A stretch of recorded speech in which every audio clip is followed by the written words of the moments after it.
ვარდისფერი ოქტომბერი ძუძუს კიბოს ცნობადობის თვე, რომელსაც მთელ მსოფლიოსთან ერთად რა თქმა უნდა საქართველოს აღნიშნავს. რამდენი ოჯახი დაინგრა. იმიტომ რომ მამაკაც მეუღლე ვერ შეიგუა.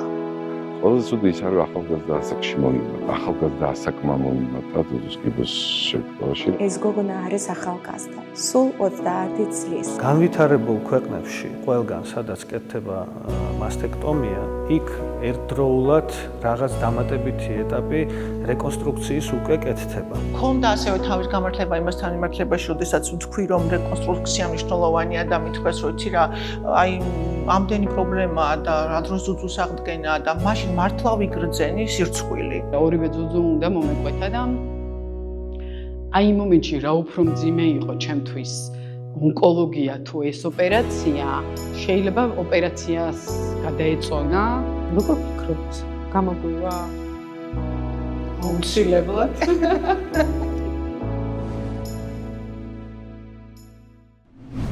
გამარჯობა, მე ვარ ეკა ხოფერია და მოგესალმებით ჩემი YouTube არხიდან.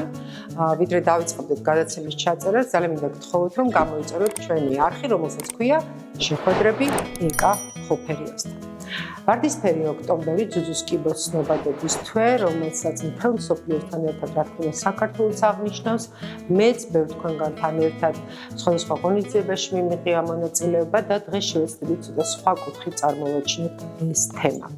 ვიდრე დავიწყებთ ამ გადაცემას, მოგიყვებით იმ სივრცის შესახებ, რომელშიც წერთ აი ამ გადაცემას, მინდოდა რომ განსაკუთრებული სივრცე ყოფილიყო, განსაკუთრებით ლამაზი, იმედის მომცემი.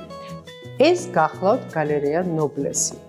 აი ვაშლოვანის 4 ნომერში რომ გაიხსნა ნობლესი, მისი ფილიალი. ახალი მისამართი არის გოგებაშვილის 30. ესეც გამორჩეული სივრცე არის, მივიტყოდი სიამაყე თანამედროვე ქართული ხელოვნების და მხატვრობის. შემოსასვლელში ჩემი საყვარელი რუსუდან ფეტვიაშვილი, ნოდარ თოფურია, ძალიან ბევრი სახელოვანი ცნობილი ქართული მხატვარი, ნონა გაფრინდაშვილის ცნობილი ჭადრაკი და მისი ხელმოწერით ტილო, რომლის შექმნას მეც ვესწრებოდი დამსწრე საზოგადოებასთან ერთად. ახლა კი გადაცემის შესახებ. აი ეს ნიშანი ვარდისფერი თვისა მაჩუკეს ფონდის გოგოებმა. დღევანდელ გადაცემაში ჩვენ შევხვდებით გოგოებს, რომელთაც დაამარცხეს ძუძუს კიბო და ვისაუბრებთ ახლა რა პრობლემების წინაშე დგანან. შევხვდებით ფონდის ხელმძღვანელს, შევხვდებით სახელოვან ექიმებს და ვეცდებით ძალიან კონკრეტული აქცენტები დავსვათ, თქვათ სად ვარ და რა არის მთავარი გამოწვევა ამ გზაზე. მაშასე შეხვედრები ეკა ხოფერიასთან ერთად დავიწყეთ. იდეა ამ გადაცემის გაჩნდა, როდესაც ვსაუბრობდით მე და ალბინა ქაჯაია, ჩვენ დიდი ხნის მეგობრობა გვაკავშირებს, ოფიციალურად უნდა წარმოადგინო ალბინა ქაჯაია, ესწრებით საქართველოს დამფუძნებელი, მოტივას დამფუძნებელი და წარმომადგენელი საქართველოში და იყო ზარი და ალბინა მომიყვა ერთი ისტორიის შესახებ. აი ალბინა, როგორ დაიწყო ეს ისტორია? ვინ დაგირეკა, ვინ მოგწერა? უფრო სწორად დამიწერეს, ხო, ვიდრე დამიერეკეს, კი ვიცი რომ ყველა აქვს ჩემი ტელეფონის ნომერი, უბრალოდ იყო ესეთი მომენტი. ჩემთვის ეს იყო ცოტა სენსიტიური, იცი, ეს იყო ზაფხული ამ წელს 2025 ივლისში და მომწერს ერთი მამაკაცი და რა ტექსტი. კალბატონ ალბინა ძალიან დიდი ბოდიშით, მე ბევრი ვფიქრობდი დაგეწერო თუ არა. ჩემი ცოლი თქვენი პაციენტი და 2 წლის წინ აღმოჩნდა სიმსიმი. კერდის სიმსიმი და ურთულესი ოპერაცია ჰქონდა, იმის მერე რეკონსტრუქცია არ გაეკეთა, რა თქმა უნდა, ეს გოგონა არის ახალგაზრდა, სულ 30 წლის. იმის მერე 2 წელი არის საშინელ დეპრესიაში. რითი შემიძლია რომ დამიხმარო ჩემ ცოლს.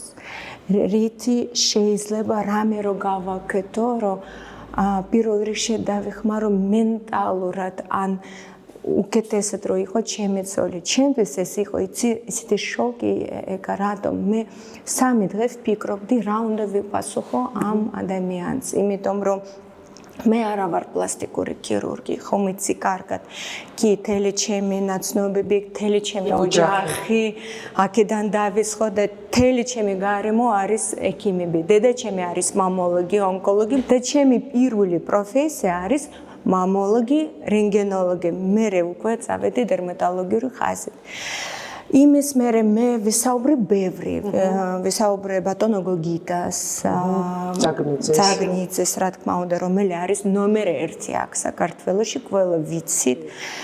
და ვფიქრობდი, რითი შემიძლია რომ დავიხმარო კალბატონებს ამ შემთხვევაში, იმიტომ რომ ეს არის ურთულესი დაავადება და ურთულესი რეაბილიტაცია. მე რომ მკითხოთ, იმიტომ რომ ჩათვალეთ, ქალი არ აქვს საშუალება რომ გაეკეთოს პროტეზი. მე დავიწყე კომუნიკაცია საზღვარგარეთ ჩემი კოლეგებთან. თურმე სოფლიოში ეს ნორმალური არის, რომ იმ დღესვე, იმ ოპერაციის დროს, როცა კეთდება მასტაფიქსი, იმ დროულად კეთდება პროტეზირება. გავიცანი კალბატონო ანა, რომელი არის პრეზიდენტი ფონდ დონა ფონდა, რომელი ეხმარება აი ესეთნაირი ქალებს, რომელი არის აი ამ დღეში. გამარჯობა ყველას, მე ვარ ეკა ხოფერია და დადგა ვარდისფერი ოქტომბერი. თვე, როდესაც ჩვენ განსაკუთრებულ ყურადღებას უთმობთ თემას, რომელზეც ვფიქრობ, ზოგადად უფრო მეც უნდა ვფიქრობდეთ და არა მხოლოდ ვარდისფერ ოქტომბერს. ჩვენ ახლა ვართ STMED-ის და მოტივას ოფისში და დღეს ძალიან მნიშვნელოვან მემორანდუმს მოეწერა ხელი. ჩემი სტუმარი არის ანა მაზანაშვილი. ამ მემორანდუმის იდეა მოდის მოტივა ჯორჯიასგან. მადლობა მათ ამისთვის და დღეს მოვაწერეთ მემორანდუმს ხელი სწორედ იმისთვის, რომ ისინი დადგებიან ჩვენი ორგანიზაციის გვერდით, ყველანაირად მხარს დაგვიჭერენ და რაც მთავარია, იმ ქალბატონებს, რომელთაც ჭირდებათ რეკონსტრუქცია, სწორედ კიბოს მერე ცხოვრების ხარისხის გაუმჯობესებისთვის ამ ადამიანებს ყველანაირი ხელშეწყობა ექნებათ. მოტივა არის ერთ-ერთი ყველაზე მნიშვნელოვანი და პროგრესული და სრულიად ახალი თაობის იმპლანტები და ამ რეკონსტრუქციის საქმეში მოტივას კიდევ უფრო ახალი ძალით იქნება ჩართული. ყოველი გაყიდული იმპლანტის 5% ჩაირიცხება ფონდში და უკვე ძალიან ბევრი ღონისძიება დაიგეგმა ფონდთან ერთად, რა ვიცი, ჩვენ ყველა ერთად ვართ და ვარდისფერი ოქტომბერი გახსნად გამოგვიცხადებია და ბევრი სიახლის შესახებ მე მგონი ჩვენ მალე ყველა ერთად მოგითხრობთ. უღრმესი მადლობა ქალბატონ ალბინას მხარდაჭერისთვის, ქალური სოლიდარობისთვის და ზუსტად ვიცი, რომ ძალიან ბევრ ადამიანს გავაბედნიერებთ და ძალიან ბევრ სიკეთეს გავაკეთებთ ერთად. და ერთი თემა, რომელსაც ჩვენ რა თქმა უნდა განვავრცობთ ამ გადაცემაში, ალბინა, მე როგორც ვიცი, ევროპის რამდენიმე ქვეყანაში რეკონსტრუქცია და იმპლანტები ამას ფარავს სახელმწიფო. დიახ. ჩვენთან ჯერ ეს თემა არ დგას და აქ-იქ ამბობენ, რომ ეს არის ფუფუნება. ნუ, რა ვიცი, მეგონი ყველა თანხმდებით, რომ ეს ფუფუნება არის. თქვენი პირადი დამოკიდებულება ამ თემაზე. მე ვერ გეტყვით, რომ ეს არის ფუფუნება, იმიტომ რომ ეს არის პროტეზირება. პროტეზი ეს არის. ეს არ არის ფუფუნება. ფუფუნება, როცა ახალგაზრდა გოგოებს რო ავიღოთ 20 წლის, თუ საერთოდ არ აქვს გერდი, რა დიდი კომპლექსი აქვს გოგოებს. მაგიტომ აკეთებენ ეს პლასტიკური ოპერაცია. პლასტიკური ეს სილამაზისთვის. გინდა გააკეთე, გინდა არ გააკეთო. აქ არის სხვა თემა. აქ არ არის სილამაზის თემა. ეს უკვე არ იქნება ლამაზა თავიდან. ეს არის რეკონსტრუქცია, ეს არის პროტეზი. ეს არის ის, რაც ასლებს საშუალება ნებისმიერ ქალბატონი, რომელიც ქონდა ესეთი ურთულესი დაავადება, შეენახოს თავისი, აი ესე თქვა, ქალური ინდივიდუალობა. მადლობა ალბინა და რა ვიცი, წარმატებას გისურვებთ. ჩვენ ყველა ვეცდებით, რომ ამ საქმეში იყო ჩართულები და ეხლა წინ გელით ძალიან ბევრ საინტერესო გმირთან შეხვედრა. დავიწყებ ჩემი მაგალითით, რომ ბევრი წლის წინ, როდესაც მქონდა ბანალური კვანძები, რომელიც ძალიან ხშირ შემთხვევაში არსებობს, ფიბრადენომებს ვეძახით ჩვენ. და უბრალოდ რაღაცნაირად კარგი ჩოვა მქონდა, რომ მე 6 თვეში ერთხელ ვიმოწმებდი ჩემს ჯანმრთელობას. და ერთ-ერთი ასეთი შემოწმების დროს, სხვათა შორის მთელი 13 წლის შემოწმების შემდგომ არ მოეწონა ჩემს ძვირფას ეკოსკოპისტს, არ მოეწონა წარმონაქმნი და მითხრა, რომ გავს კიბოს. მაშინ ჩემი შვილი ამთავრებდა სკოლას და გადავწყვიტა, რომ აი მოვრჩეთ ამ ყველაფერს, მოვიბანკეტოთ და მე უკვე და მე გავიკეთე ბიოპსია და გორჩნდა რომ არის ავტისებიანი სინისინი, ანუ კიბო.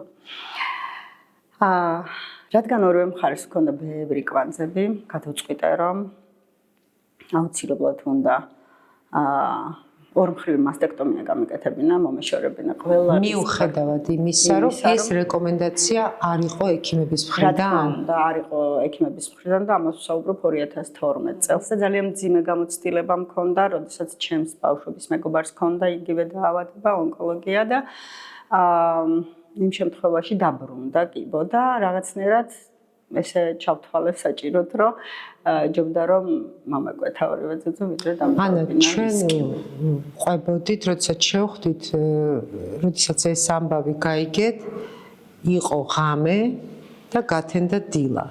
აი რა იყო ეს ღამე და რა მოხდა დილას? როდესაც ფურცელი ავიღე, სადაც ეწერა ჩემი დიაგნოზი, კარცინომა, არმიტირია. მაგრამ რაღაცნაირად ესე გაშეშებული ვიყავი და თავისით მომდიოდა ცრემლები. ჩემი გონება აღიქვამდა ეთყობა ამ რაღაცას ესე მძიმედ და ეს იყო რომ ვიყავი ეიფორიაში, ვიყავი ცოტა რაღაც გაურკვევლობაში, მაგრამ დილით რო გავუღვიძე ზუსტად ვიცოდი რომ აუცილებლად ყველაფერს გავაკეთებდი და უნდა მეცოცხლო. აუცილებლად. აი საიდან მოვიდა ეს შეგრძნება, ეს გადაწყვეტილება, ეს სიმყარე, ანუ დიდი ხანი არ გაგრძელდა ღამე და დილა. ანუ თან სანამ დავიძინებდი საერთოდ გაურკვევლობაში ვიყავი. რაღაცნაირად ალბათ ჩემს გონებაში ეს გადაწყვეტილება თავისით დადგა, იმიტომ რომ იმ ეტაპზე ჩემი გოგო, უმცროსი შვილი იყო მხოლოდ 11 წლის და რაღაცნაირად დამენანა, რომ ბავშვი უჩემოდ გაიზრდებოდა. ეს ჩვენი სტერეოტიპული წარმოდგენაა, რომ კიბო კლავს და რაღაც. და გადავწყვიტე, რომ ყველაფერი გამეკეთებინა იმისთვის, რომ ჩემი შვილი უნდა გამეზარდა, ფეხზე დამეყენებინა და ასე შემდეგ და ასე შემდეგ და ეს გადაწყვეტილება იმდენად, ანუ შიში თუ როდესმე მკითხავენ ხოლმე რისი გეშინია შიში, არ ვიცი რას ნიშნავს. ანუ შიშის მომენტი არც მქონია. მაგრამ აი ეს გადაწყვეტილება მომეხმარა, რომ სრულიად ესეთი ძლიერი ყოფილიყავი და უკვე ის გადაწყვეტილებაც რომ ორმხრივი მასტექტომია ჩამეტარებინა და მომეშორებინა ყველა რისკ ფაქტორი ზუსტად იქიდან მოდიოდა, რომ აბსოლუტურად ფხიზლად და ესე შევხვდი ამ დიაგნოზს. არის ძალიან მნიშვნელოვანი გზა, როდესაც თქვენ გაიკეთეთ ეს ოპერაცია, მოიკვეთეთ ორივე მკერდი და იქამდე ვიდრე ვხედავ მე ახლა ანა მაზანაშვილს ასეთ ქალს, რომელიც უამრავ ქალს ეხმარება. აი ამ გზაზე ბევრი ნიუანსია, მაგრამ პირველი ისტორია იწყება იმ ამბებით, რომ თქვენ უბრალოდ ამხნევებთ ვიღაც გოგოებს, რომლებიც ხვდებიან სხვადასხვა კლინიკებში. აი მოყევით ერთი შემთხვევა. ჩემი ოპერაციიდან მე-10 დღეა და როგორც თქვი, ხშირად ეს რუტინულად მიწევდა კლინიკაში მისვლა, საკმაოდ რთული რეაბილიტაცია გავიარე პირდაპირ ვიტყვი და უბრალოდ ერთ-ერთი ეს კაბინეტი ექიმის კაბინეტიდან გამოსული გოგონა ექვე ჩაიკეცა კართან და ტირის აი რაღაცნაირად გავბედე და მივედი ამ ადამიანთან. ну ახლა როდესაც ახალი ოპერაციები ხარ, ალბათ არ ვიცი რატომ მომივიდა თავში აზრად, მაგრამ მომინდა რომ მივსულიყავ და დამემშვიდებინა და მეთხრა რატომ ტირი ხართ, თქო რით შემიძლია რომ დაგახმაროთ და ამ გოგონა მითხრა რომ კიბო მაქვს და არა უშავს, მეც კიბო მაქვს უთხარი, ახაც უცბად და ძუძუ უნდა მომკვეთონ და აი ამის აღქმა ქონდა ძალიან მძიმე და მითხარი ორივე ძუძუ მოკვეთილი მაქვს.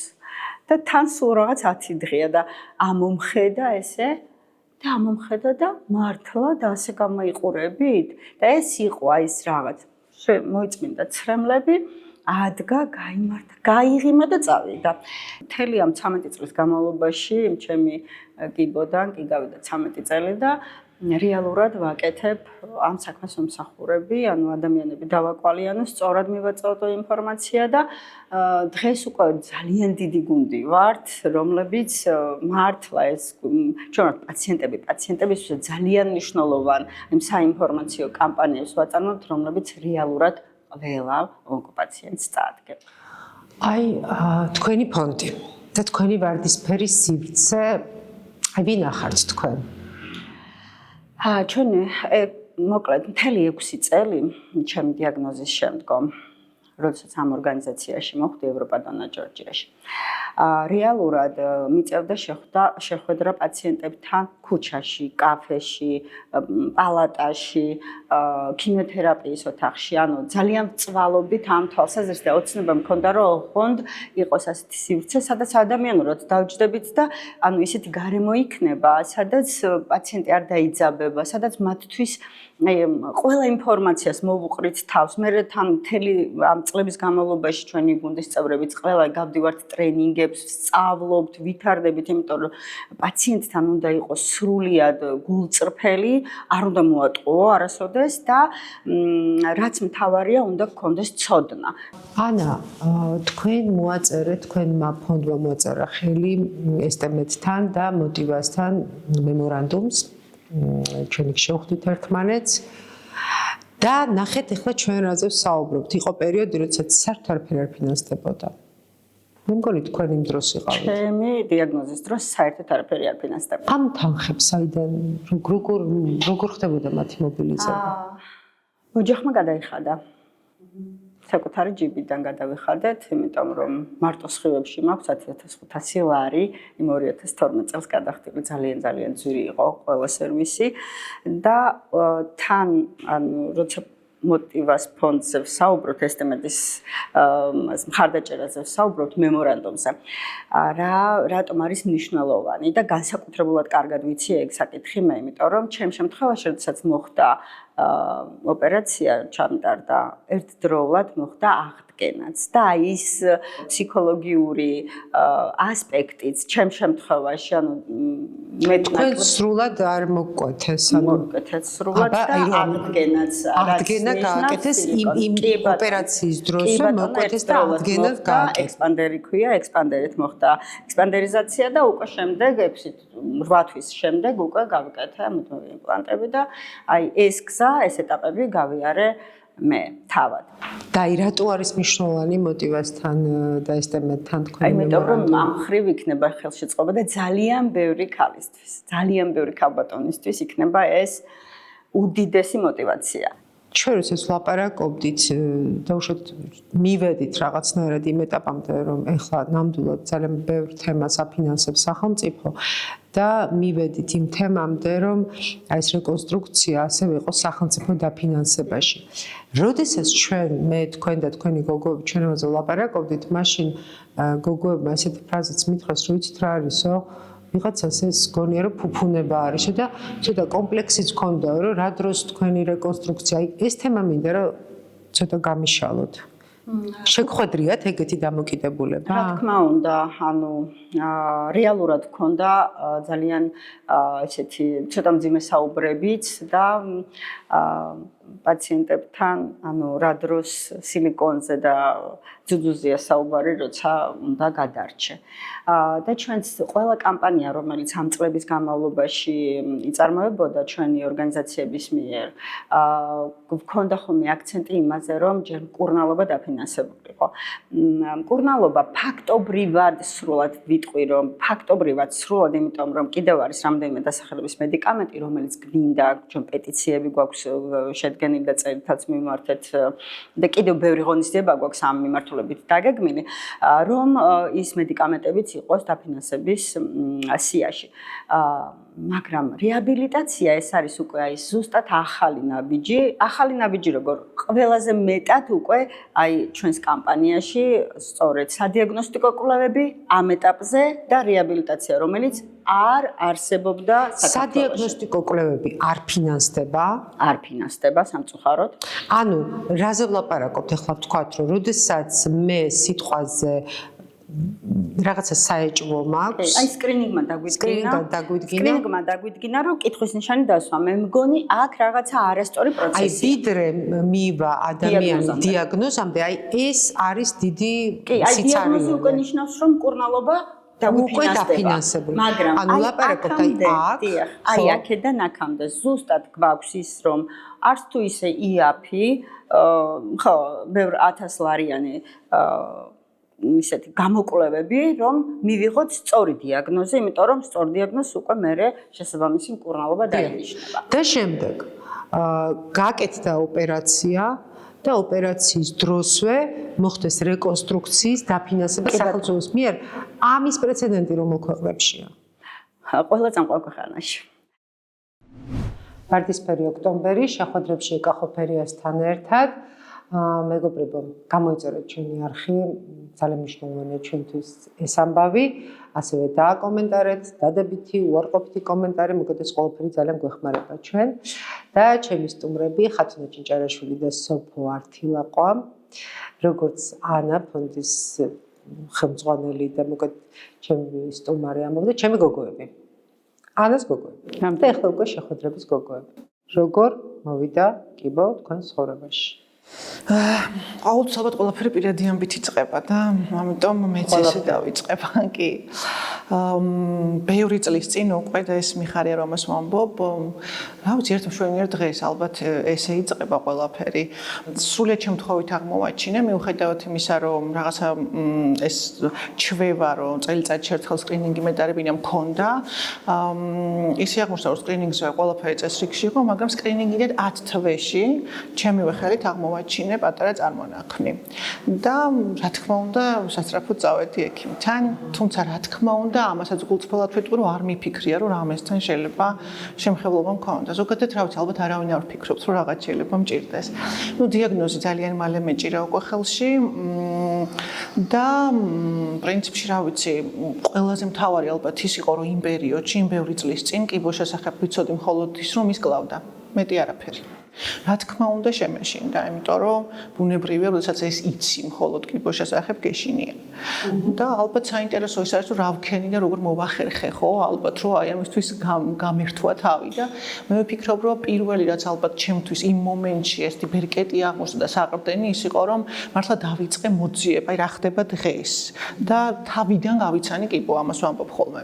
ანუ რეალურად დავივიწყე რა ვიცოდი კიბოზე და დავიწყე თავიდან კიბოს გაცნობა და მე როგორც ეს კიბოს გაცნობა დავიწყე აღმოჩნდა რომ რაღაცა რესურსები არსებობს რომ კიბოს წინააღმდეგ თუნდაც მედიცინამ ძალიან დიდი ნაბიჯები გადადგა რომ მე რა შემიძლია როგორი თანამონაწილე შემიძლია ვიყო აი ამ პროცესში როგორც კი ეს დავინახე და ეს ვიგრძენი რომ ანუ მე შემიძლია თანამონაწილე ვიყო აი თითქოს მაშინ დამიბრუნდა რაღაც ძალა იმიტომ რომ ხო აი ძალა მოდის მეტი ინფორმირებულობისგან, აი მეტად რო იგებ, აი როდის მოდის ძალა. ეგანახე, მაშინ მოდის ძალა, როდესაც შენ გრძნობ, რომ შენზე რაღაც არის დამოკიდებული. შენ შეგიძლია რაღაცა შეცვალო. კი ბატონო, თუ შენ განცდა გაქვს, რომ კიბო არის, რაც კლავს, მაშინ ძალა როგორ გაგიჩნდება და ენერგია, იმიტომ რომ იცი, რომ ეს გმართავს, შენ რაღაცა ობიექტი ხარ, რომელზეც რაღაცა მოქმედებს. და ძალა მოდის იმ შემთხვევაში, როდესაც თავს გრძნობ, შემძლედ, ანუ სუბიექტი ხარ, არა ის, რომ ყველაფერი შეგიძლია, უბრალოდ თანამონაწილე წილე მაინც ხარ, ანუ რაღაც მაინც შენზეა დამოკიდებული. ცოტა ხუმრობ ხოლმე, რომ კიბოლოგი გავხდი თქო, იმიტომ რომ რეალურად დავიწყე იქიდან, რომ კარცინომა დავგუგლე და დღეს ძალიან ბევრი ვიცით, ნუ ძუძუს კიბოსთან მიმართებაში. სოფო. თქვენთან რამდენი წლის წინ მოხდა იქ ამბავი? ჩემი დიაგნოზი იყო 2020 წელს, მეც ხათოსავით ყოველწლიურად ვესინჯებოდი, იმიტომ რომ მე გენეტიკური განწყობა მაქვს და უფრო ადრეული ასაკიდან ალბათ 25 წლიდან მუდმივად რაღაცნაირად ვაკონტროლებდი ამ ამბავს. სკრინინგმა რო დროულად დამისვა და დროულად რომ მივედი და დღეს რო გამარჯვებული გოგო ვარ. და ეს იყო მნიშვნელოვანი. ეს იყო ძალიან მნიშვნელოვანი. ძალიან მნიშვნელოვანი და აი გამზოგველობაზე თქვა ხათომ და ნამდვილად დროულად დასმული დიაგნოზი არის ბევრად შეღავათიანი მკურნალობა, ვიდრე უფრო შორსწასული პროცესი. ძუძუს კიბოს დღეს შედარებით ერევიან ექიმები და მედიცინა, თუმცა გააჩნია როგორ ებრძვი, უფრო დამზოგველად თუ უფრო აგრესიულად. აი, შენ. და ის დღე. მე და ის დღე იყო ძალიან ცუდი. ხო, ძალიან კივნეული და ძალიან საშიში და რა ვიცი, უიმედო. თუმცა არ მიფიქრია რომ მოვკვდებოდი, რაღაცნაირად არასდროს არ მიფიქრია რომ მოვკვდებოდი. მიუხედავად იმისა, რომ ბებია ჩემისგან მომდის მე ეს გენეტიკით და ზუსტად 1 წლის თავზე გარდაიცვალა ბებია და იმ დროს როცა გავიგე გადავთვალე ეს 1 წელი დაახლოებით რამდენი ხანში იქნებოდა, მაგრამ თქვი რომ ეს დღე ჩემთვის არ დადგებოდა და დღეს აგერ ჯამრთელი იმედია ჯანმრთელი. ჯანმრთელი რა თქმა უნდა. და ბედნიერი და ჩვენ ერთმანეთისთვის მინდა რომ აღვნიშნო რომ იმდენი კარგი რაღაცები მოიტანა ჩემ ცხოვრებაში და იმდენი ბევრი გაცნობიერება მოვიდა ჩემ ცხოვრებაში რომ ალბათ ხანდახან ვიცი რომ უნდა დამართნოდა ალბათ ეს კი ბოცთქო რომ ამდენი დადებითი და პოზიტიური შემოსულიყო ჩემ ცხოვრებაში და ჩემ გარშემო მყოფებთან ერთად და ესე ისე მეკითხოთ აი ის თემა რასაც მინდა რომ დღეს აქცენტი გავაკეთოთ ეს არის რეკონსტრუქცია და თავად ოპერაცია და ქალის ცხოვრება როდესაც მოკვეთან მკერდს. თქვენ შემთხვევაში ხათუნა ერთი მკერდია თუ აი როგორ არის მაპატიეთ ამ დეტალს. ეკა მე მქონდა ანამნეზში ორი ისტორია, ანუ ორი კიბო მაქვს, ორი განსხვავებული კიბო და ორჯერ გავიარე მოკლედ ეს და შესაბამისად მაქვს ორმხრივი მასტექტომია გაკეთებული და მე ჯერ ერთი ჯერ ერთი იყო. მე გაიკეთეთ ოპერაცია. გავიკეთე ოპერაცია, ჩავიტარე ქიმიოთერაპიის კურსი, იმუნოთერაპიის კურსი და ერთი წლის თავზე როდესაც მივედი რომ უნდა გადამემოწებინა და პრინციპში განწყობა მქონდა რომ გამეგორო უკვე ჯანმრთელი ვიყავი, აღმოჩნდა რომ მეორე სარწევეჯერ კვალში მქონდა ისევ კარცინომა და დამჭირდა აბსოლუტურად თავიდან. მოკლედ გავლა ამ გზის, ისევ ოპერაცია, ისევ ქიმიოთერაპია, ისევ იმუნოთერაპია და ორჯერ მაქვს ეს გზა გავლილი. მე რატომაც მიყვარს ხოლმე ამაზე აქცენტის გაკეთება ის არის რომ ორი განსხვავებული მიდგომა მაქვს გამოყენებული კიბოსთან მიმართებაში. ერთი იყო, როდესაც ეს ყველაფერი გავაკეთე რაღაცნაირად მარტო და ჩემით და ფიქრობ რომ ძალიან ყოჩაღად გავართვი თავი მაშინაც, მაგრამ ეს ყველაფერი გავაკეთე უფრო სამედიცინო კუთხით და მაშინ ალბათ იმდენი არ ვიზრუნე ჩემს რაღაც ემოციურ მდგომარეობაზე და განწყობაზე. აი მეორე კიბოს დროს ჩემ თავს დავუშვი კითხვა რომ რა გავაკეთე, რა დავაკელი, რა შემეძლო უკეთესად გამეკეთებინე და ეს იყო რომ რაღაცა აქ უკვე საკმარისი და აღმოვაჩინე რომ საკმარისი არ იყო მხოლოდ სამედიცინო კუთხით და ანუ აი მეორე როცა ეს დადგა, აქ უკვე მეტი რესურსი იყო თქვენ. მეტი რესურსი იყო. ცნობიერების, ინფორმაციის და მზაობა. იმის მიუხედავად რომ შევპირიქთ მეორე უფრო მეტ სასწარკვეთას ჩავარდე ადამიანი. ეკა პირველი მოვიდა სასწარკვეთა უფრო მეტი, იმიტომ რომ მე მაშინ ვამბობდი ესეთ სიტყვას მეზარება თქვა, იმიტომ რომ ძალიან მეზარებოდა, იმიტომ რომ ეხა ისაკეთე იქ თავიდან გავლა ძალიან მეზარებოდა.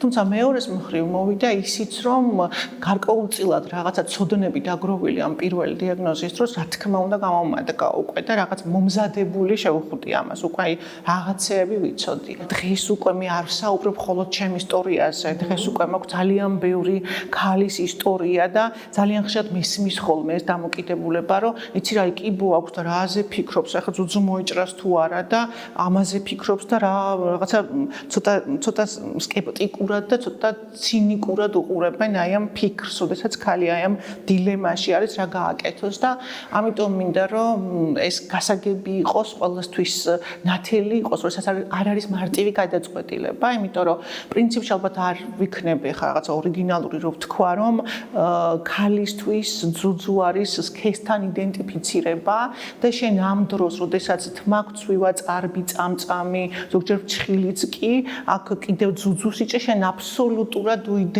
იდენტიფიცირებული ქალთან აღარ ხარ და თითქოს სქესსაც კარგა. და ამ რეალობის წინაშე დადგომა არ არის მარტივი, რა თქმა უნდა. ამიტომ ის რომ სიცოცხლე უმთავრესია და უპირატესია, ამაზე არავინ არ ვდავობთ. ის რომ დედობა მნიშვნელოვანია და ჩვენ ყველაფერს ვაკეთებთ იმისთვის, რომ ჩვენი შვილების გვერდით ვიყოთ და სოფომაც ეს თქვა, ანამაც ეს თქვა და ჩემი ისტორიაც ესეთია, მეც პირველი ჩემი შვილის ასაკი გადავთვალე, რამდენი წლის იქნებოდა ის რაღაცა 5 წელიწადში, ოდესაც რაღაცა 5 წლიან გადარჩენადობაზე გავიგე რაღაცა ხო და ვთქვი რომ გამორიცხულია არ არსებობს ამ ასაკში ჩემს შულს არ დავტოვებ ხო ანუ ეს ბუნებრივია მაგრამ აქ ვერ ჩდება ეს დილემა როდესაც შენ აი ნახეთ მე მაცვია მაისურს სადაც წერა მე ვიბრძვი სიცოცხლისთვის და სოფოსაც ეს მაისურიაცი და ეს წარწერა არ ნიშნავს რომ მე მხოლოდ ცოცხლად დარჩენა მინდა ეს სიცოცხლე ნიშნავს და მოიაზრებს ყველაფერს, ხო? რა თქმა უნდა, მოიაზრებს იმას, რომ შენ ქალიც უნდა იყოს, შენ დედაც უნდა იყოს, შენ მეგობარიც უნდა იყოს, შვილიც უნდა, ყველაფერი სრულფასოვანი. ეხლა სწორად ხვდები, რომ თქვენ ეხლა ცოტათი თავს იმართლებთ იმით, რომ რატო ვიფიქრე ძუძუს მოკვეთაზე, რომ ოდნავ ეჭვი შემეტანა ეს ერთი და მეორე რატო მინდა დაუშვა თუნდაც ნახე, რეკონსტრუქცია, ანუ თითქოს თავს იმართლებ. დღეს თავს აღარ ვიმართლებ. ოღონდ ეს პერიოდი მქონდა. ეს პერიოდი მქონდა, რომ ვიმართლებდი თავს, რომ საერთოდ ამაზე როგორ ვფიქრობ და როგორ მგონია, რომ ეს უპირატესია.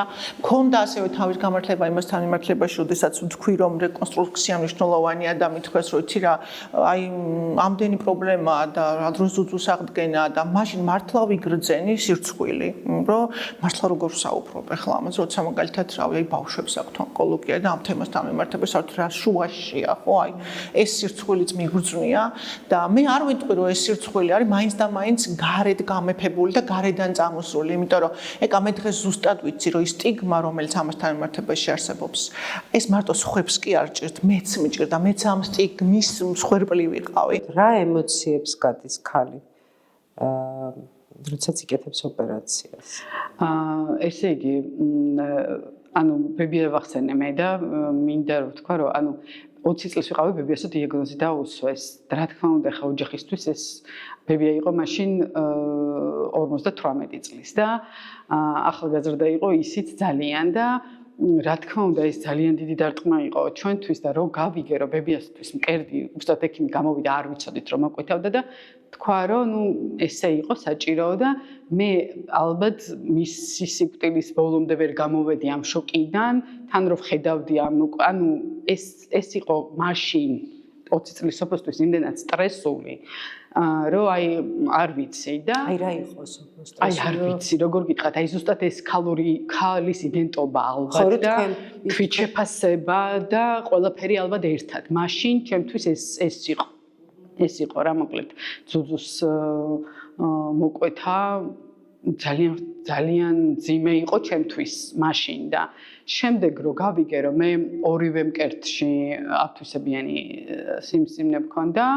და ორივე ძუძუს მოკვეთაზე იყო ლაპარაკი. ლაპარაკი იყო კი არა, ორივე ძუძუ უნდა მომეკვეთა და აი იმ მომენტში რა უფრო მძიმე იყო ჩემთვის ონკოლოგია თუ ეს ოპერაცია, შეიძლება ოპერაციას გადაეწონა, შეიძლება კი არა ყველა ვარიანტში, იმიტომ რომ საერთოდ დამავიწყდა იმ დროს, რომ შეიძლება კიბომ მომკლას და რა თქმა უნდა პლასტიკაზეც წავიდა იქ ლაპარაკი და ანუ რაღაცნაირად ეგრევე ხო ფიქრები მაგაზე რომ აუცილებლად ხო ანუ არ არსებული ანუ არ გიფიქრიათ რომ არ გავიკეთებ პლასტიკას და არა უნდა დარწმუნებული ანუ ხვდებით იმდენად სტრესული იყო ჩემთვის ეს იმ მომენტში აი არ ვიცი ეხლაც აი ეს ცუდი განცდები მოდის რა ამდენი 5 წელი გავიდა ჩემი დიაგნოზიდან და აი ის განცდა ყოველ ჯერზე რაღაცა რო ახდება არ არის ასე უნდა მაინც და მაინც მაგრამ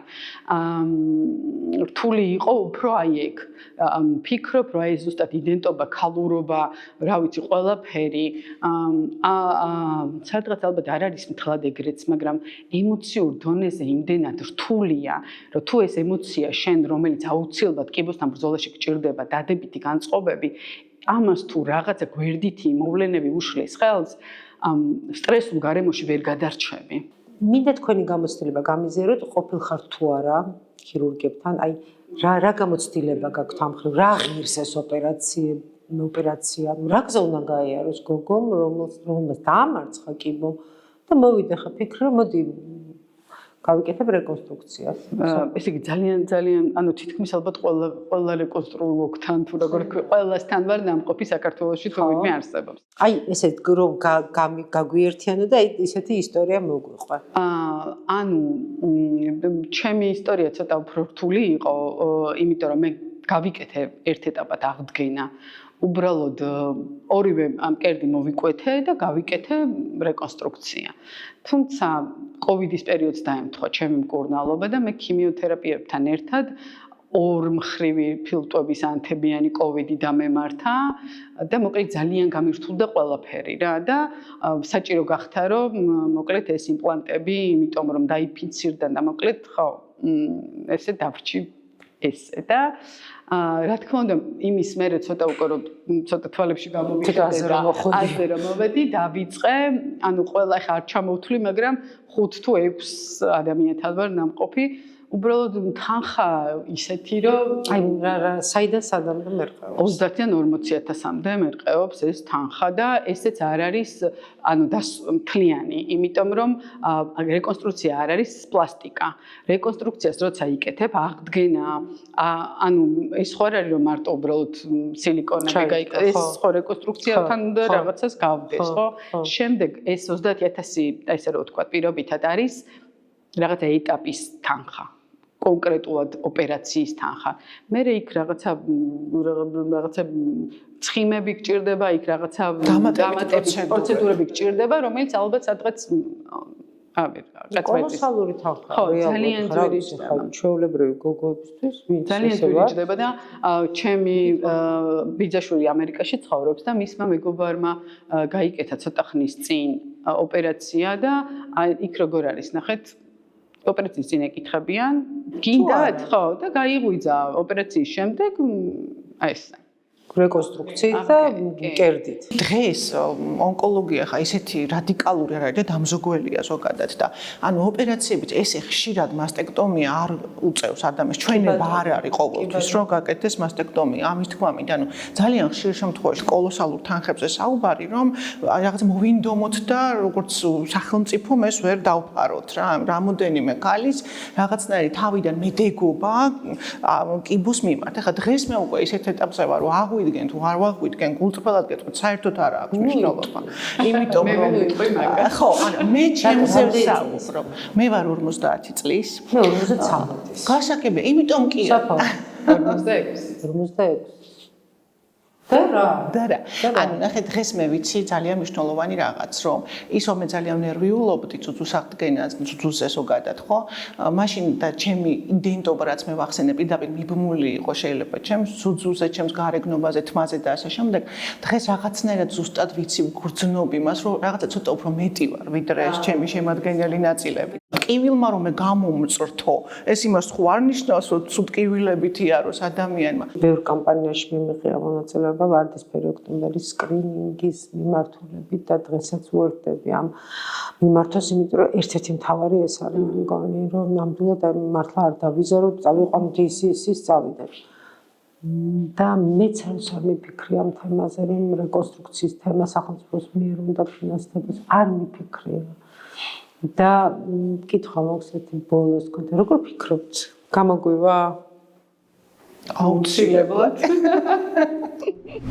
ბატონი გოგიტასი ჩვენი ხოდა გოგიტა ექიმი. ხოდა როგორ გაიცეთ? მოდი ესე ჩაგწერთ, იმიტომ რომ არ გამიძ. ანუ აი თავარი ფრაზა თქვა ახლა გოგიტა ექიმმა. ჯერ ვიტყვი რომ როდესაც აღდგენის ოპერაციას ვაკეთებდით, აი ხო თქვი რომ ექსპანდერები მქონდა და რაღაცა 6 თუ 7 თვის მერე აღდგენა გავაკეთეთ და საოპერაციაში რომ შევყავდი ამ ხაზავდა რომ ახლა ესე იქნება და მაშინ თქვა რომ ევროპადონას პრეზიდენტი უნდა იყოს ანა. ხო და დავიძინე ანამ და გავიღვიძე როგორც ევროპადონას პრეზიდენტმა და ეს მნიშვნელოვანი. აი ხა ჩვენ რო საუბრობდით წლების წინ. აჰა. აი ანამდეც და მანამდეც თვითონ სიტყვა კიბო ყოველ ოჯახში, ქართულ ოჯახში იმალებოდა. წარმოგიდგენიათ თქვენ ქალი, რომელიც გამოდის, რომ იცით რა მე ძუძუს კიბო ძუძუ მოკვეთილი მაქვს, მე აღდგენილი მაქვს, მე ეს იყო აი რევოლუცია. ესენი იყო გმირები. ამის წინაც იყო ეგეთი ხალხი, მაგრამ ანა მამას ყველაფერს გაუკეთა, ანახე როგორ ორგანიზება. ესენი ხო დამოუკიდებლად, მეგონი იქით გვასწავლიან აუნებარი. გოგიტა ძაგნიძე, ქირურგი, მამოლოგი, მედიცინის მეცნიერებათა დოქტორი და აი ესე უნდა წავიდეს მთელი წყება მიღწევების, სტატუსის და ასე შემდეგ, მაგრამ უამრავი და არმია პაციენტებისთვის და პაციენტთა ახლობლებისთვის ის არის გოგიტა ექიმიდან, ну, რამაც აი უაღრესად საპატივცემლო ადამიანი. გოგიტა აი უდიდესი პატივია ჩემთვის. დიდი პატივისცემით, სიყვარულით, გმასპინძლობ ჩვენთან შეხვედრებში. მოკლედ ვარდისფერი ოქტომბერია. და ბევრი საინტერესო რესპონდენტი ჩავწერეთ. ერთი ბანალური კითხვით მინდა დავიწყო და აი ძალიან მომრავლდა და გახშირდა ინფორმაცია ლამის ყოველი ფეხის ნაბიჯზე გვესმის ახალგაზრდა გოგოებში ძუძუს კიბოს შესახებ. რა ინფორმაცია, რა კვლევა, რატომ? ბევრი მიზეზი. პირველ რიგში ძალიან დიდი მადლობა. რაღაც ჩემთვის დიდი პატივია. მე კიდევ ერთხელ აღნიშნავ, რომ ჩემთვის ყველა დარგის პროფესიონალი არის ჩემი მეგობარი, იმიტომ რომ თუმცა ადამიანი წარმატებულია თავის საქმეში, ბევრი შრომაც არის და ბევრი ნიჭიც არის და ძალიან მიხარია ყოველთვის ესეთ ხალხთან ურთიერთობა და კითხვა, რთული კითხვა, ჩვენ მაგაზე მუშაობთ. ნახე როგორ არის მნიშვნელოვანი არის კონკრეტულად აი ამ პოპულაციაში რატო ხდება ამის შესწავლა. ეპიდემიოლოგია რაღაც დონეზე იყო საქართველოში და ეხლაც არის, მაგრამ ამას უფრო განკუთვნილები უნდა. რო სწორად გიპასუხო აკადემიურად, მაგრამ ჩემაზეც კითხვი. ზოგადად მსოფლიოში ევროპულ ცივილიზაცია მოიტანა. გვიანი მშობია რომ ბევრი შეწყვეტილი ორსულობა. ესენი მნიშვნელოვანი ისე. ეკოლოგიაზე არ ვსაუბრობ. ეკოლოგიას ალბათ პარაგენეტიკას განმწყვეტი მნიშვნელობა აქვს, თუმცა არსებობს კიდე გენეტიკური წინასწარ განწყობა და ამაზეც ბევრი ვისაუბრეთ ჩვენ ბევრჯერ ექიმებმა საქართველოში უნდა მოხდეს პოპულაციური კვლევა გენეტიკის. ჩვენ ვიცით აშკენაზი ებრაელებში ნაპოვნი მუტაციები. მე ეს განზოგადდა სხვადასხვა ქვეყნებმა ჩაატარეს თავისი სპეციფიკური კვლევა, მაგრამ მანჩესტერის უნივერსიტეტი ამის წამყვანი ონკოგენეტიკაში იყვნენ აკორჯერ ჩვენ მეგობრობს ვიყავი ხშირად მათთან და დაინტერესდა. მოკლედ სპეციალურად უნდა შევისწავლოთ ჩვენი პოპულაცია. მე წარმოვიდგინე დასავლეთ საქართველოს და აღმოსავლეთ საქართველოს კი შეიძლება გაიყოს თავისი რაღაც სპეციფიკი. ერთი საფუძველი, მეორე გითხარით გვიანი ორსულობა, გვიანი ძუძუწოვება, ან არწოვება, ძუძუმთელი ფუნქცია არის ის მუშაობა. გენეტიკა, ეკოლოგია უკაცრავად და აქ უკვე იწყება სტრესი. სტრესი აღმოჩნდა, რომ ყველა დაავადების საფუძველია იმუნური სისტემა, სტრესის ფონზე. წარმოიდგინეთ სტრესული სიტუაცია დღეს და სტრესი თქვა 30-40. საბჭოთა კავშირი არ ვიცი რა შეიძლება. ზოგჯერ არის ხოლმე სიტუაცია, რომ ფიქრობ, რომ აი არც არ ვიცოდე, იმიტომ რომ იმდენი სტრესი გაწყდება ინფორმაციული, გინდა ირგვლივ, გინდა მსოფლიო კუთხით, რომ ყოველდღურად უმკლავდები ამას, ხო და ეს მოქმედებს. ყველაზე ცუდი ის არის ახალგაზრდა ასაკში მოიმატა. ახალგაზრდა ასაკმა მოიმატა დუზკიბოს შემთხვევაში, რაც უფრო აგრესიულ სიმსივნეებს ნიშნავს შესაბამისად. ახლა თუ იყო 50-55 წელი პიკი, ეს პიკი ნელ-ნელა ინაცვლებს დაბლა. განსაკუთრებით აი გაგიკვირდება და საქართველოშიც. დანიაში და ვთქვათ საქართველოს, ფინეთში და საქართველოს. რაც სამხრეთ ქვეყნებში წესით ნაკლებად უნდა იყოს. ბევრი თეორია აღარ დავიწყებ ვირუსული თეორიები, უამრავი.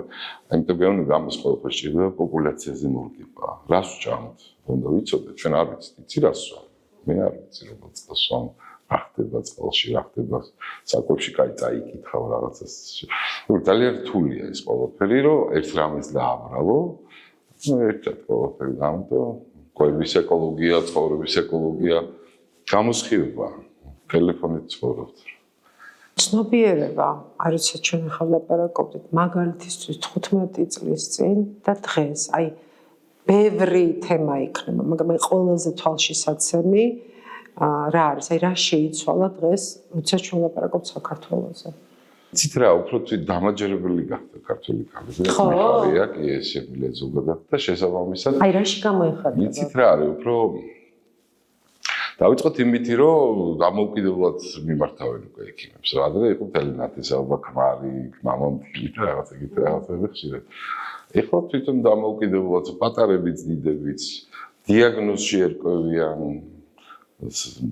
უფრო მეტად კითხულობენ, რაც ახლა მე მომწონდა ევროპაში, რომ აი მომზადებული პაციენტები უფრო ხდებოდნენ და საქართველოში ნაკლებად. ეხლა განათლების ინფორმაციის მიღება გაირულდა. ესე ვთქვა და ეს ინფორმაცია თავისუფლად აი ეს ძალიან მნიშვნელოვანია. ნუ აი ხა რასაც საუბრობდით რომ ტაბუედო ოჯახების მხრივ რომ ოჯახი არ გეუბნებოდა და არ ამბობდნენ ოჯახში, რომ აი ეს ისინი თვითონ სახელსაც ამ სიტყვასაც არ ამბობდა არავინ, ხო, მე გამახსენდა თქვენსაც ახსენეთ. ეს იყო ტაბუდადებული ზოგადად, აი ძალიან სერიოზულად. ჩვენ გვიჭირდა, რომ სიტყვა გვეხსენებიას პაციენტთან საერთოდ, იმიტომ რომ ამაზე მთელი რეაქციები იყო. ეხლა ეს შეიცვალა. და ის რომ ისევ ესეთი მრავალჯერ ნათქვამი ფრაზა უნდა ვთქვათ, რომ ის რომ დღეს ბევრი ამბობს, რომ კიბო განაჩენი არ არის. აი კიბო განაჩენი არ არის. წარმოგიდგენთ ძუძუს კიბო საწყის სტადიებში, ну აი 80% და ზემოთ განკურნება. აი სულად საწყის სტადიაში, პირველ სტადიაზე მიკროკარ 95%, 98%. ვირუსებს აქვს დაახლოებით იგივე გამოჯანმრთელება, თუმცა იმის გამო რომ ბევრი რამ არ ვიცით, ეს უფრო ქრონიკულ დაავადებად შეიძლება ჩამოყალიბდეს ერთხელაც. ჩემ თვალწინ მოხდა რევოლუციები. აი ძუძუს შენარჩუნება მაგალითად 90-იან წლებში ჩვენ დავიწყეთ, არა დაიწყეს იქ ვერონეზი იყო ესეთი კაცი, რომელსაც რევოლუცია მოახდინა იტალიაში, ну აი ეს იყო რომ შენარჩუნება იგივეა, რაც სწორად იყო. მოგვეთა. წარმოიდგინეთ, ეს იყო რევოლუცია ტვინებში. ყველა ძუძუს ოპერაცია უნდა იყოს პლასტიკური ოპერაცია. ყველა ქალისთვის ეს არის აი საშვილოსო საკვერცხები, რაც უფრო ქალური ორგანოები ასე თქვა. ყველაფერს ამოიღებს, ყველაფერს არც აიდით, რომელს ვერ ძუძუსზე სხვა აქცენტი. ამიტომ აი ვილაპარაკოთ ამაზე მაშინ. იმიტომ რომ აი როდესაც ჩვენ ვლაპარაკობდით ფონდის ხელმძღვანელთან და გოგოებთან, ისინი ამბობდნენ რომ რაღაც პერიოდი იყო, როდესაც ჩვენ ვლაპარაკობდით აღდგენაზე და რეკონსტრუქციაზე, ცხენოდა ამის, იმიტომ რომ გვეუბნებოდნენ რომ რა ეს ფუფუნება, რა აღდგენაზე, შენ სიცოცხლე შეინარჩუნე, გამოჯანმრთელდი, არ მოკვდი და რა კერდის აღდგენაზე ლაპარაკობ. აი რატო იყო ესეთი დამოკიდება? აი იყო რა, ქალებს შაგროვდით. იმიტომ რომ მე ისე ხალხს ქონდა ეს მომენტი, რომ აი ხა ესთეტიური მომენტს, ну ქართული ქალი არც გარეგნობით, არც ჩაცმულობით, არასდროს ნაკლები არასდროს არ იყო, მაგრამ აი ნაკლების გამოვიდა. ეხლა საკუთარი თავის ხო ქვემოთ დაწევა, რომ თავარი ოჯახისთვის იყო ჯანმრთელი. თან ასაკი. ხო და მივხედო ოჯახი. კი ბატონო, თან ეს ისეთ ასაკზეა ლაპარაკი, როცა ეხლა მე პიკი არის 50-55 წელი. ამას წინ ყავდა ქალბატონი 65 წლის, რომელიც აი აღიდგინა ძუძუ, ბევრი იწვავა. ძირითადად ხო აი უფრო ხშირად მაგასაც შეკეთდება ეს აღდგენები და ჩვენთან ახალგაზრდა ქალებსაც არ ქონდათ ამაზე პრეტენზია და ხო ეს ყოველდღიურად აღდგენაზეც არ არის საუბარი. არ უნდა მოიკვეთოს, როცა არ არის აუცილებელი. ხო და აი ხა პროცენტული მაჩვენებელი, ადრე ხო უფრო მეტად იკვეთებოდა. აი ხა ძალიან ისეთი ადამიანური ენით რო ვილაპარაკოთ, ბუდიშტ მოხდით, ხო? ეხლა ამდენად ხშირად არ არის. ბევრად შემცირდა პროცენტულობა? თვაი ჩემს მაწუხაცობაში ეს იყო მოკვეთა 80 და შენარჩუნება 20, ეხლა პირიქით. სრულად შეიცვალა. ბატონო გიდა დაფინანსების თემაზე მინდა ვილაპარაკოთ, აი როგორ ფიქრობთ? რამდენად რეალურია, რომ აი აღდგენა ფინანსდებოდეს სახელმწიფოს მხრიდან და რატომ უნდა ფინანსდებოდეს? არის თუ არა ეს ფუფუნება? აი უკვე რო შეკითხვა დაისვა, აი აქ უნდა მოხდეს სრულიობა. ყველა ძუძუს ოპერაცია უნდა იყოს ესთეტიური. იქ რეკონსტრუქცია თუ ჭირდება, შეკითხვაც არ უნდა დაისვას, იმიტომ რომ აი ნახეთ აი ესეთ შეკითხვას ხო არ დავსვამთ, აი ხელის მოკვეთა, აღდგენა კიდურის უნდა ფინანსდებოდეს თუ არა? აი ქალისთვის ეს აი კითხოთ ქალებს. რა თქმა უნდა, ამაზე შეკითხვა არ მართალი გითხრათ, არც ისმებოდა არსად შეკითხვა, თუმცა რეკონსტრუქციებზე იყო სადღაც სხვადასხვა ქვეყნებში პრობლემა ფინანსების, მაგრამ რეაბილიტაციისთვის სრული რეაბილიტაცია, ქალის ფსიქოლოგიური და სოციალური რეაბილიტაცია ეს დღეს ყოველ შემთხვევაში უმნიშვნელოვანესია. თქვენ, რა თქმა უნდა, უამრავი შემთხვევა გქონიათ ქალების, რომელმაც ვერ შეძლო ვერ გაიკეთა ოპერაცია და ვერ აღიდგინა, აი რას გადის ეს ქალი ემოციურად? აი როგორ მოდიოთ, აი რას გეუბნებათ, აი რას შეეჯახეთ თქვენ? ყველაზე მწვავე. ტრაგედია ჩვეულებრივ, ეს არის ტრაგედია. პირველ რიგში ტრაგედია იმ ვინც ამას განიცდის. არსებობენ ადამიანები, რომლებიც მართლაც ნაკლებად უყურებენ აი ამას როგორც ნაკლს, იმიტომ რომ მათთვის მართლაც სხვა პრიორიტეტები აქვს. ყველანაირი ადამიანი, როგორც ყველანაირი ადამიანი, ესე ყველანაირი პაციენტი სხვადასხვანაირად გამოხატავს.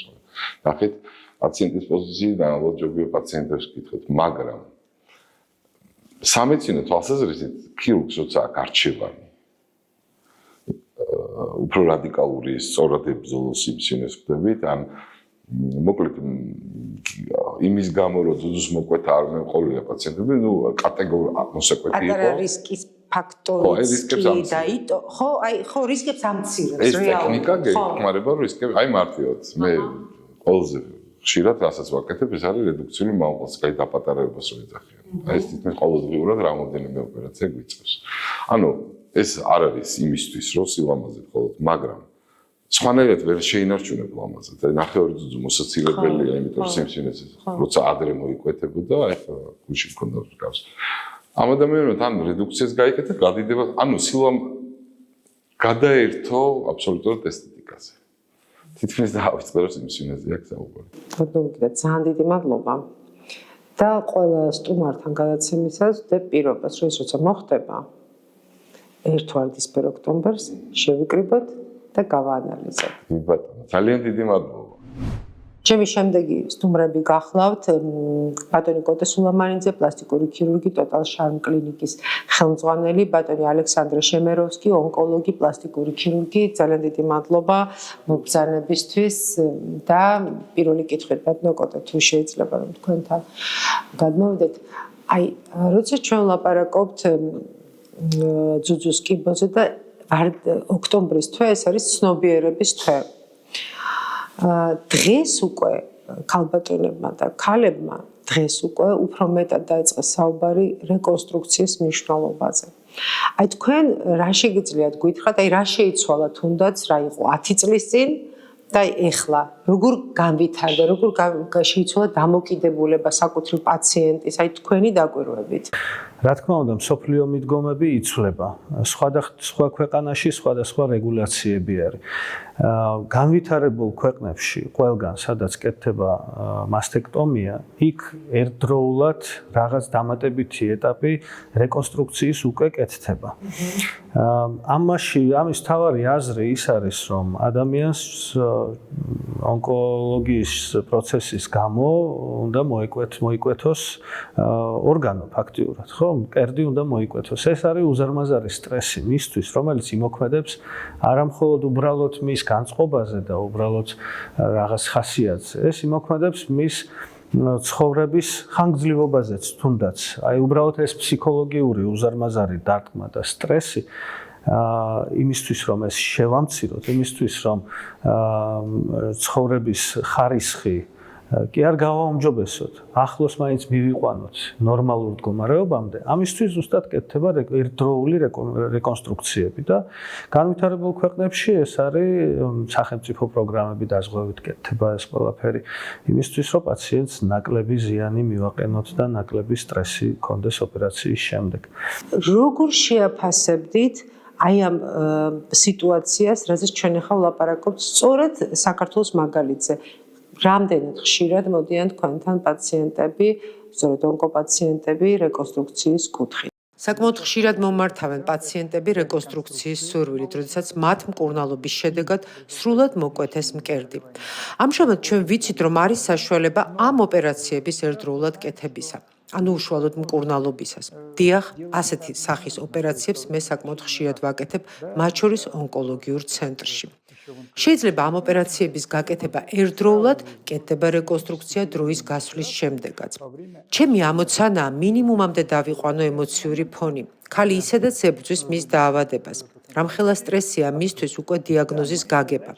დამატებითი სტრესია, როდესაც ის კარგავს მკერდს, რომელიც მისთვის ესთეტიურად ძალიან მნიშვნელოვანია. საკუთარი თავის მიღებისთვის და ბევრი სხვა მიზეზის გამო. რა თქმა უნდა, ხშირად მომართავენ.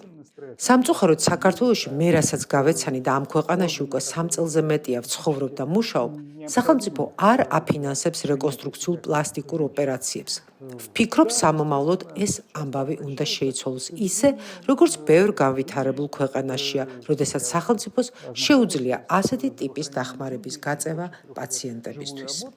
აი თქვენი აზრით, არის თუ არა ეს დღეს ერთ-ერთი ყველაზე მნიშვნელოვანი პროცესი და აი რა ვიცი როგორ ფიქრობთ, იმედით უყურებთ თუ არა რომ აი დავუშვათ სახელმწიფო წავა ამ ნაბიჯზე. მე დიდი იმედი მაქვს, რომ სახელმწიფო წავა ამ ნაბიჯზე და რატო აგიხსნით. მქონდა საშუალება სულ ერთი თვის წინ, მქონდა შეხვედრა ჯანდაცვის სამინისტროში. ბატონ მინისტრი იყო თავის მოადგილეებთან ერთად და საკითხი, რომელმაც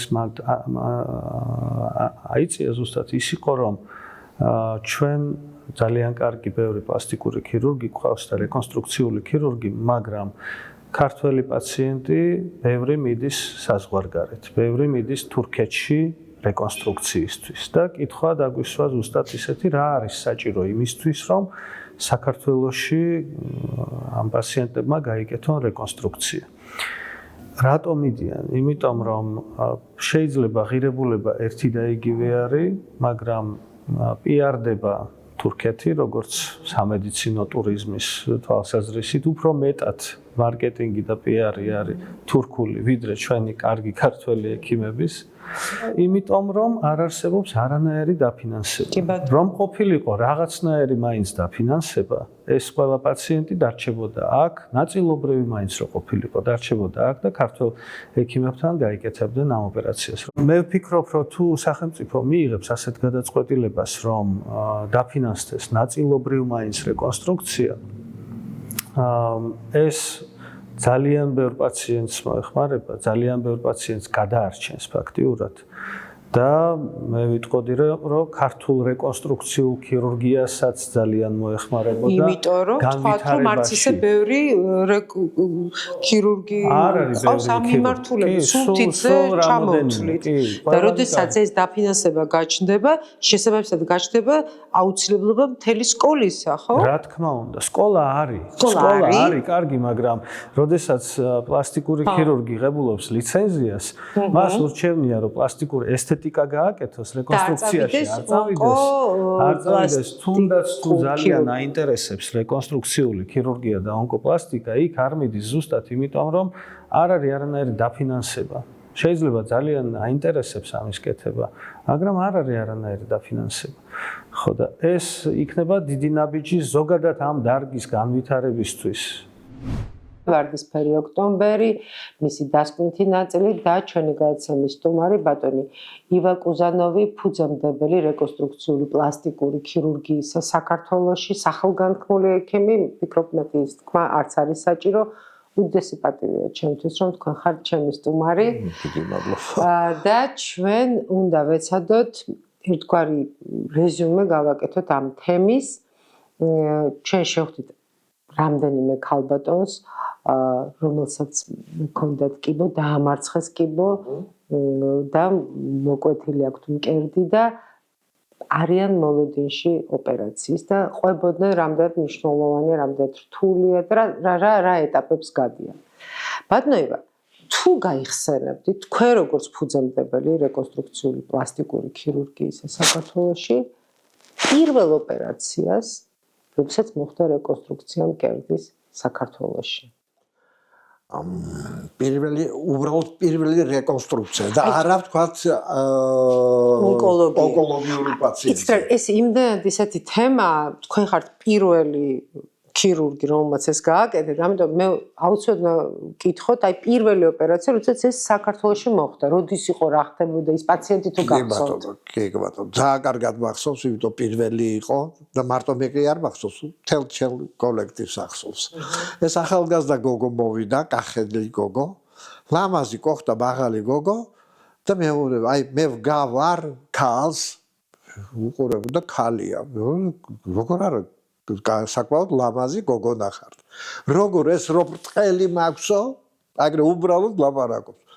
მე ვთხარი მე დაქორწილდები, ოსულად გახდები და არაო, ვერ ქორწილდები, იმიტომ მე ამის გარდა მე არ შემიძლია რომ ესე ვიყო.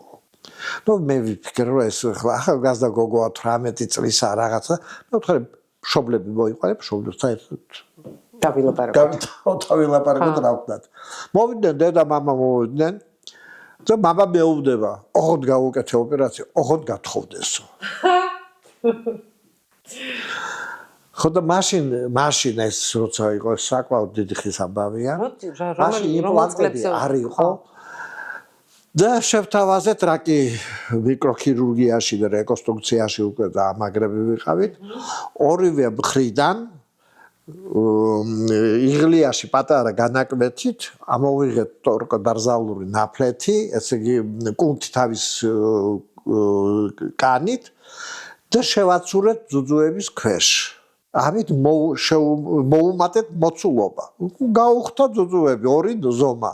ყმაყოფილი იყო იმისთანა, რომ ერთ წელიწადში გათხოვდა კიდევაც და სამ წელიწადში უკვე ორი შვილი ჩასამბო. ონკოლოგია, ძუძუს ონკოლოგია საკმაოდ გახშირებული იყო და კეთდება დიდი ოპერაციები. რა ოპერაცია კეთდებოდა? აცლიდეთ მთლიანად ამპუტაცია კეთდებოდა ძუძუსი.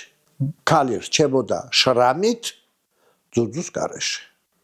თუ ერთი ძუძუ ჰქონდა, მეორე ძუძუ თუ არ ჰქონდა, წარმოვიდგენთ მაგის ფსიქოლოგიური მდგომარეობა. რომ რაღაცნაირად გამოესწორებინათ, აკეთებდნენ რა ლიფში დებდნენ ან გუბკებს, ან უფრო ხშირად, უფრო კარგი იყო, ესე იგი ბაბაკაცის ნასკი, შიგნით ყრიდნენ ბრინჯს ან ციციბურას და დებდნენ ლიფში. და ზუსტად იგივე ფორმას ღებულობდა და სასაცმელში იყო რაღაცნაირად რეაბილიტირებული ეგეთი ქალი. მაგრამ რამდენი ოჯახი დაინგრა. იმით რომ მამაკაცს მეუღლემ ვერ შეიგუა. წარმოიდგინეთ რამხელა ტრაგედია მოხდა ოჯახში ქალისთვის. რომ ქმარი წავიდა, იმიტომ იყო ესეთი ბევრი შემთხვევა. რამდენი იყო, როგორ არ იყო, ძალიან ბევრიც იყო. ხო და აი რეკონსტრუქციული პლასტიკური ქირურგიამ და ქიმიამ და აი ძალიან ბევრი გააკეთა, რომ შექმნეს იდეალური იმპლანტები, პროტეზები. რომ დაიწყო ეს ამბავი, უცებ ონკომამოლოგებს, ესე იგი ონკოლოგები, რომელიც ქირურგიას, მამოლოგიაში აკეთებდნენ, ხო? და პლასტიკურ ქირურგებთან ერთად დადგა საკითხი. ხო არ შეიძლება ერთ ოპერაციაში გაკეთდეს ორივე ოპერაცია.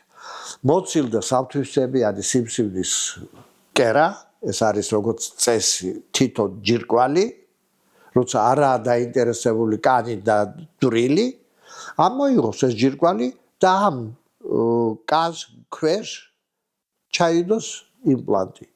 და აიგრე დაიწყო პირველი ეგეთი რეკონსტრუქციული ერთეტაპიანი ქირურგია. ერთდროულად აკეთებდა ორი ქირურგი. ონკოლოგი აკეთებს თავის საქმეს, პლასტიკური ქირურგია აკეთებდა თავის საქმეს.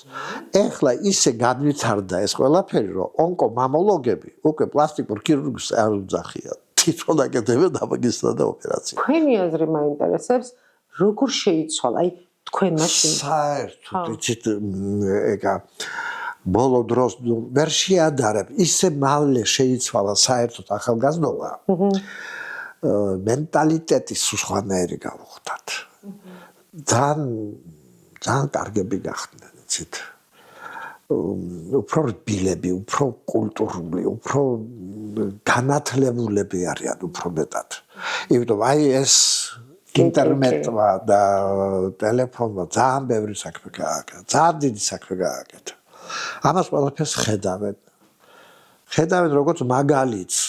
რამდენი კიდე ფილმი იყო გადაღებული იმაზე, რომ აი გოგო აგეთ მდგომარეობაშია და ბიჭი ახალგაზრდა რომელიც მაგასთან არაფერი არა და მოდი ვიცხოვრობ რა მოხდა, რატომ მეუბნები უვარს, მე ხო არ გეუბნები უვარს, ბიჭი ეუბნება.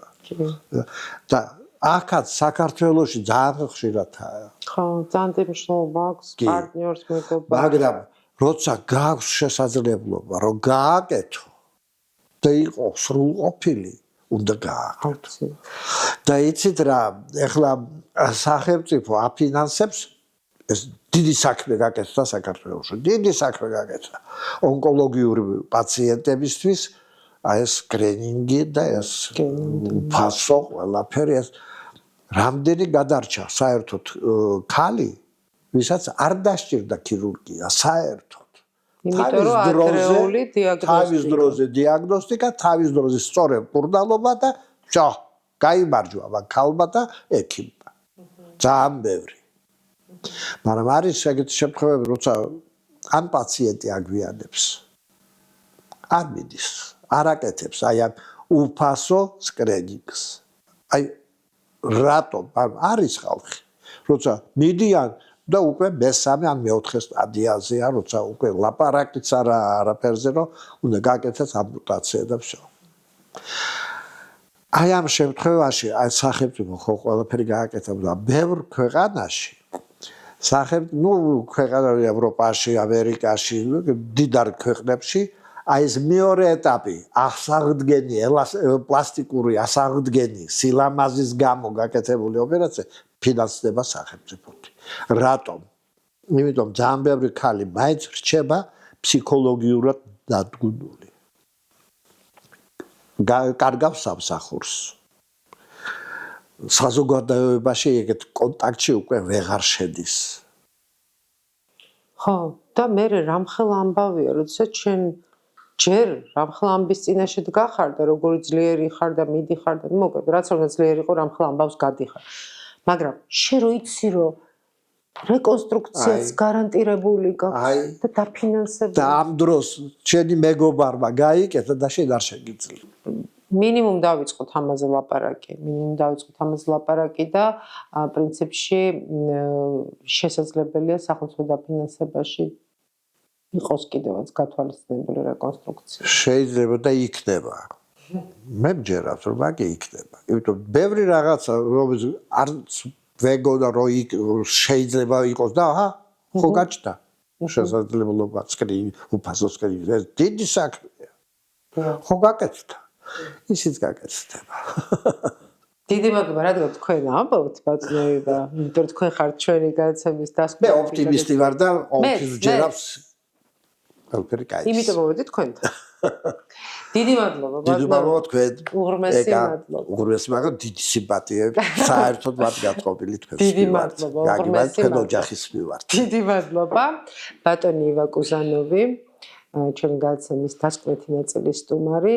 გოგოებო, ვარდისფერი ოქტომბერი, ყველა თვენს, მაგრამ მოდით ვარდისფერ ოქტომბერს არ დავიზაროთ, წავიდეთ სკრინინგი, შემომეწმოთ, ჩავიტაროთ, აი, რა ვიცი, ეს გავიხადოთ როგორც საფრთხე, მოვკიდოთ დებს, მეგობრებს, რა ვიცი, ყველას ხელი, წავიდეთ, ჩავიტაროთ. სკრინინგი პირველ რიგში ჩავიტაროთ. წელიწადში ერთხელ მაინც უნდა მივიდეს. ერთხელ მაინც ეს ვარდისფერი ოქტომბერი, ეს თვე არის ძალიან დიდი მადლობა ყველა ჩემს სტუმარს და იმედი ვიქონიოთ რომ ყველაფერი წავა კიდევ უფრო მეტი სიკეთისკენ და ნამდვილად ადამიანები რომლებიც ფიქრობენ რომ უკვე დრო არის რომ ვილაპარაკოთ სახელმწიფოს დაფინანსებაზე რეკონსტრუქციის მხრიდან ეს თემაც დაძრულა მინიმუმ ჩვენი გადაცემის მიერ მე ვქნებით ძალიან ბედნიერი თუ ეს მოხდება ეს იყო შეხვედრები ეკახოფერიასთან მე ძალიან მერიდება, მაგრამ კიდევ ერთხელ უნდა გითხრათ, მითხრას რომ ბევრჯერ გაიმეორე, გთხოვთ რომ გამოიწეროთ ჩვენი არხი YouTube-ზე, შეხვედრები ეკახოფერიასთან. მადლობა, მომავალ შეხვედრამდე.